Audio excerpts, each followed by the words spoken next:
question is this: are comic books good or are they not good? If you want to raise a generation that is half stormtroopers and half cannon fodder with a dash of illiteracy, then comic books are good. In fact, they are perfect. Just a very short while ago, an 11-year-old boy committed a holdup in California and killed a woman of 42. And when the police came to arrest this 11-year-old boy, his older brother, who's 20, said, if you want to know the cause of all this, here it is. It's these rotten comic books. Cut them out and things like this would not happen. That was Dr. Fredric Wertham. Basically, this is the man who,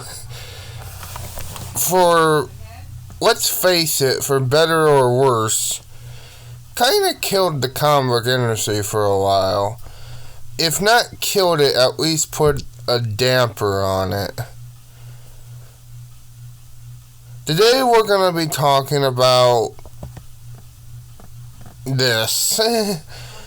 Dr. Fredric Wertham and the Comic Books Code Authority here on the Brain Soup Podcast.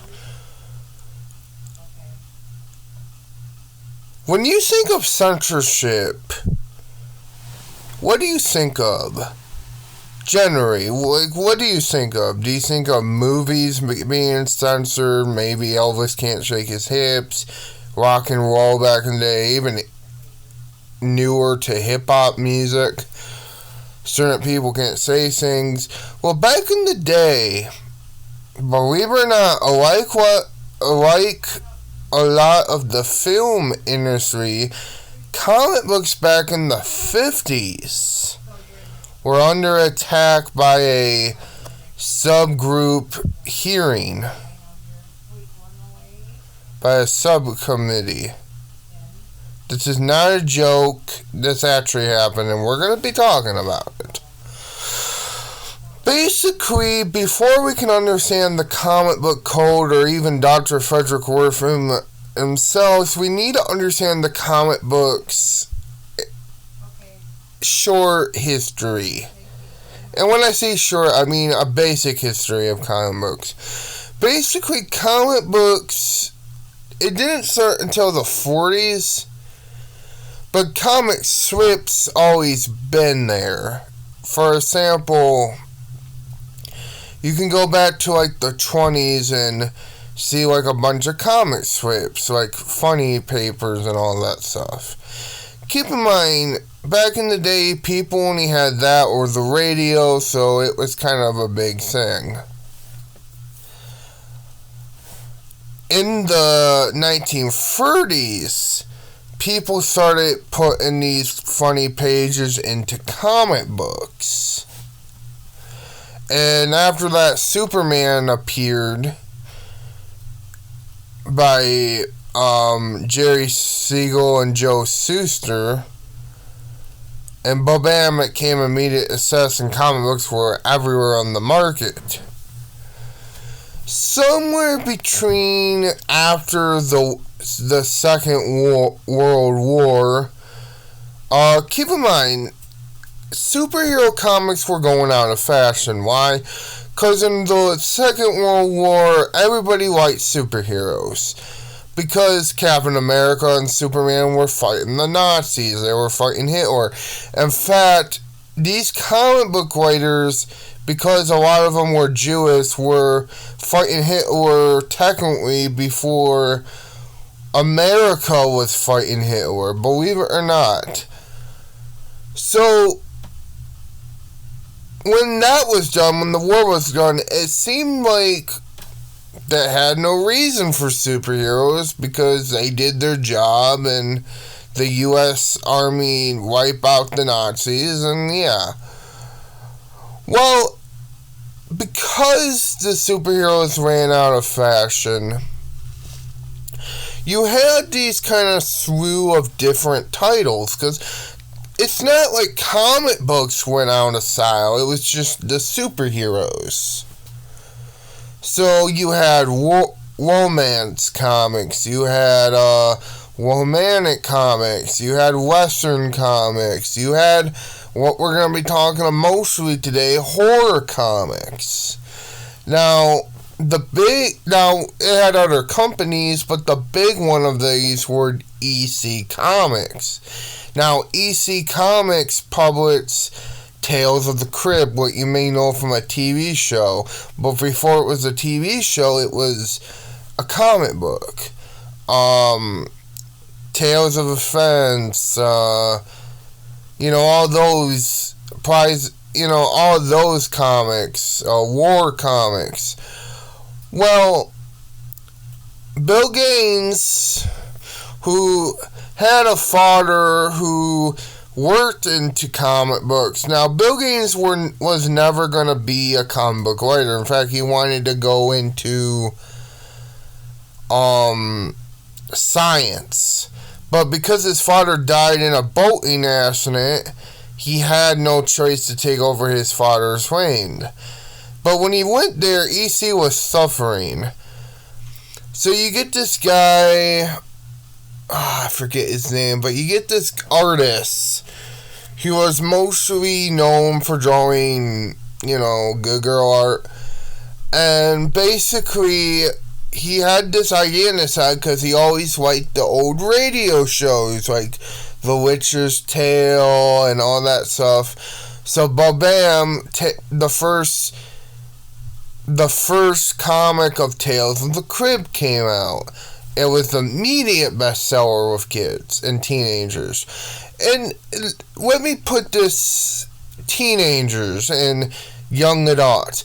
They noticed comic books were being read by everyone, not just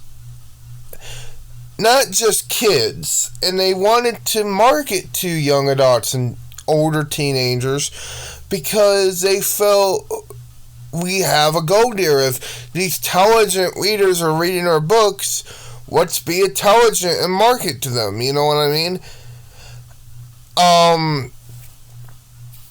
So you get these slew of different companies putting out horror after horror comics. Now, and this is where Dr. Fredric Wertham come in. Now, Fredric Wertham was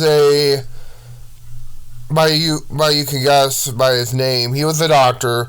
He mostly studied, mental health and stuff. He was a German doctor who came to America. And his mission was to do one thing. Figure out why are kids mostly in a bad state? Because keep in mind, this was the 50s. This is where juvenile delinquency was talked about mostly. And because they were talking about mostly, they were trying to figure out why comic books was the cause of this. Keep in mind, this is the very early 50s, so this is before rock and roll came out. Which rock and roll kind of had a similar fate. So, he was trying to figure out, what are the reasons for this? He met a young boy at the mental health, at a mental health place. And, he was a homosexual, the young boy. Now, keep in mind, this was the 50s, so this was before we figured out, hey, homosexuality is okay. But basically, and this is it's funny but not funny, he asked him, well, why are you gay? Why are you gay? Well, obviously, he can't answer that because he's just gay.